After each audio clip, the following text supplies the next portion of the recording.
Fikir veririk, bura Orta Atlantik silsiləsidir, divergent sərhəddir və divergent sərhəddə ayrılma sərhəddi deyirik. Ayrılma sərhədində yerləşən adalar hansı oldu?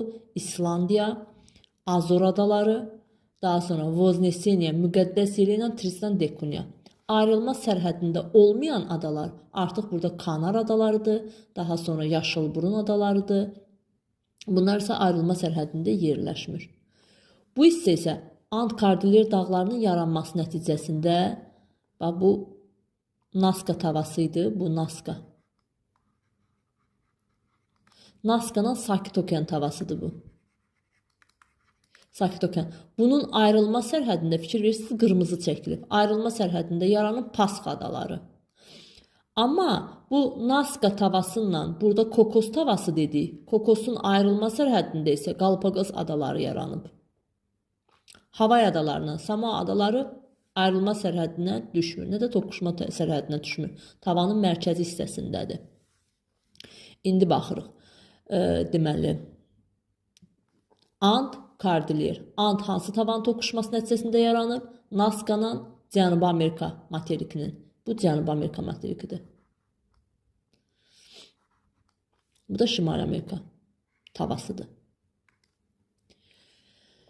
Deməli, nə deyirik? Sakit Okean tavası ilə Şimali Amerikanın tavasının toqquşması nəticəsində yaranıb Kordilyer dağları, Ant dağları isə Nazca'nın Cənubi Amerika tavasının toqquşma sərhədində yaranıb.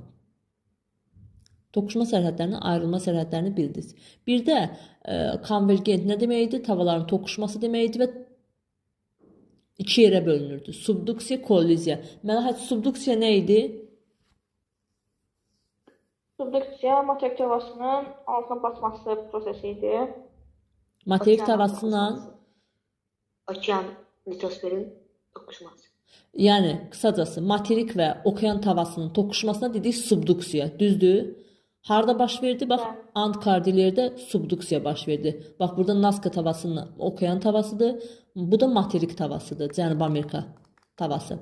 Bu toqquşma baş verdi, burada subduksiya oldu. Bax, eləcə də Şimali Amerikanın Sakit Okean toqquşması nəticəsində subduksiya prosesi baş verdi. Subduksiya nə idi? Materiklə okean tavasının toqquşması. Bir də deyirik, kolliziya var. Kolliziya nə idi? Materiklə materikin toqquşmasıdır. Hansı ki, Alp, Himalay dağları. Ant-Kordilyer subduksiyadır, Alp-Himalay isə deyirik ki, kolliziya olur. Kolliziya nədir? Materik plus materik. İki tava qarşı-qarşıya gəlir və toqquşur. Sonra toqquşma sərhədində